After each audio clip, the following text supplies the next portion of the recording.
Hello learners, कैसे हैं आप सब। स्वागत है आपका अपनी चैनल एग्रीटेक में। तो आज इंजीनियरिंग मैकेनिक्स का लेक्चर 14 है, जिसमें हम देखने वाले हैं types of beam, types of loading and method of reactions. मतलब कि रिएक्शंस को कैसे फाइंड किया जाता है, उसका फॉर्मूला। तो चलिए देखते हैं टाइप्स ऑफ बीम से। पहला टाइप क्या होता है? Simply supported beam. तो सिंपली सपोर्टेड बीम क्या होता है? When both ends of the beam are supported by roller support.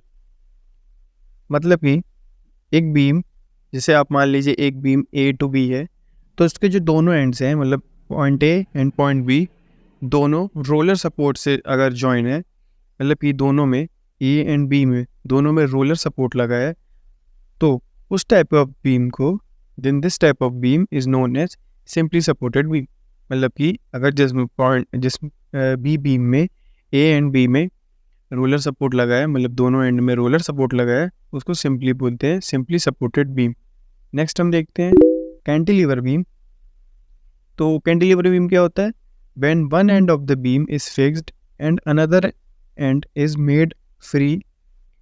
मतलब कि अगर एक बीम है ए बी, तो अगर उसका एक एंड, मतलब कि अगर या तो ए या तो बी, कोई भी एक अगर फिक्स है और दूसरा ई फ्री है, तो उसको कैंटिलीवर बीम बोल सकते हैं।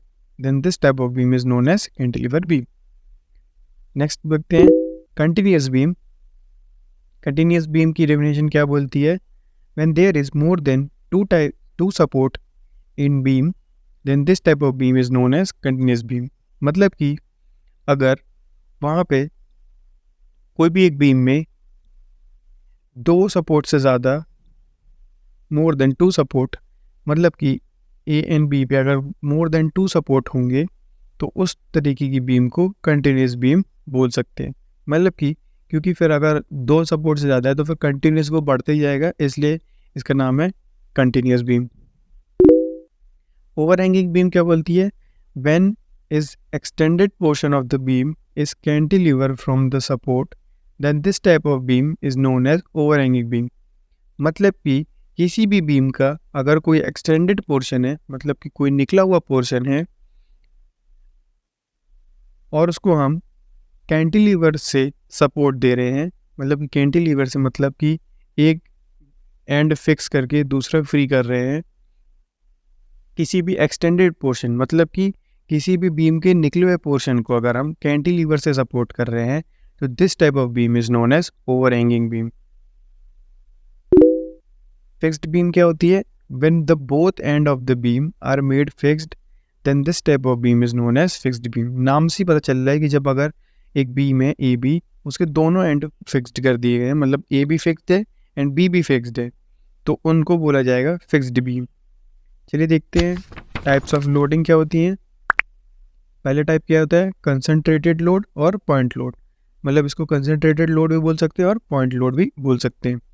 तो कंसंट्रेटेड लोड क्या बोलता है? A load acting at a point on a beam is known as concentrated load और point load। मतलब कि किसी भी बीम में कहीं भी मतलब ए टू बी एक अगर बीम गई है, तो उसके बीच में कहीं भी अगर किसी एक पॉइंट पे अगर लोड बढ़ रहा है, तो उसको हम कंसंट्रेटेड लोड या पॉइंट लोड बोल सकते हैं। सेकंड देखते हैं uniformly distributed load. A load which spread over a beam in such a manner that each unit length is loaded in the same extent। मतलब कि कोई भी अगर बीम है और उन पूरी बीम, मतलब ए टू बी, कहीं पे भी किसी भी पॉइंट पे लोड बराबरली स्प्रेड है, मतलब कि किसी भी पॉइंट पे अगर मान लें हम बीच में भी कहीं, या ए टू बी में कहीं भी लोड अगर देखें वो बराबर है हर जगह के, तो हम उसको यूनिफॉर्मली डिस्ट्रीब्यूटेड लोड बोलेंगे। मतलब कि जो लोड है वो यूनिफॉर्मली, मतलब ए टू बी पूरे में बराबर लोड मैनेज किया गया है।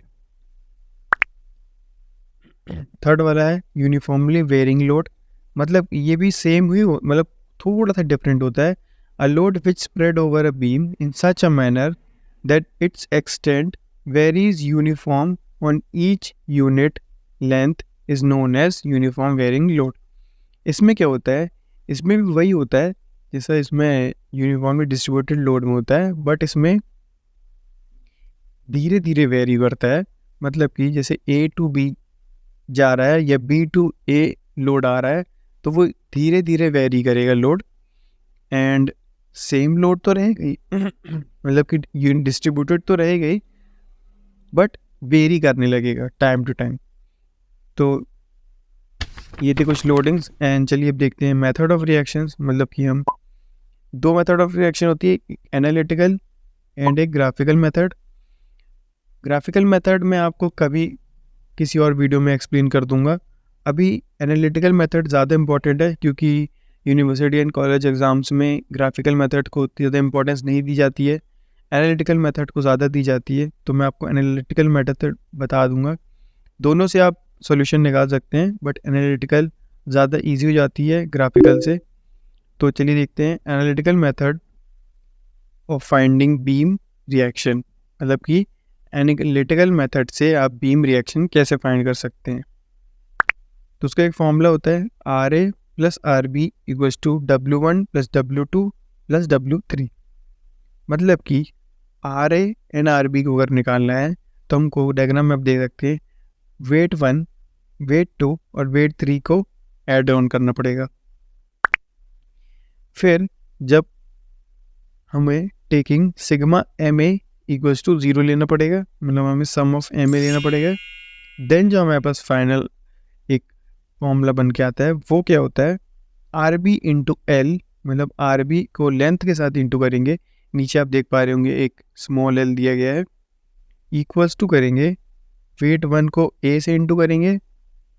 मतलब कि जो वेट 1 होगा जैसे कि 10 किलो न्यूटन, एंड ए के जितना पोर्शन होगा उन दोनों को इंटू करेंगे, प्लस वेट 2 जितना भी होगा, जैसे मान लीजिए 20 किलो न्यूटन, उसको बी से इंटू करेंगे, मल्टीप्लाई कर देंगे, एंड प्लस वेट 3 को सी से करेंगे। जैसे वेट 3 हो गया 30 किलो न्यूटन, कितना भी हो सकता है, वेरी कर सकता है क्वेश्चन के अकॉर्डिंग। आपको क्वेश्चन में देखना पड़ेगा आपको कितना दिया गया है, या डायग्राम में दिया रहता है तो डायग्राम में आप देख सकते हैं कि आपको कितना दिया गया है, उससे आप निकाल सकते हैं।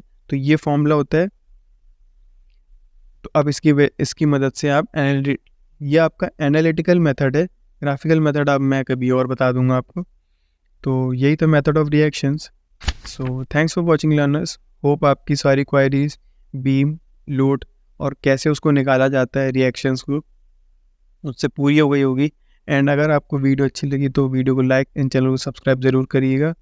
मैं आपसे मिलता हूँ नेक्स्ट वीडियो में, एंड तब तक के लिए बने रहिए इस सीरीज़ के साथ। Good luck.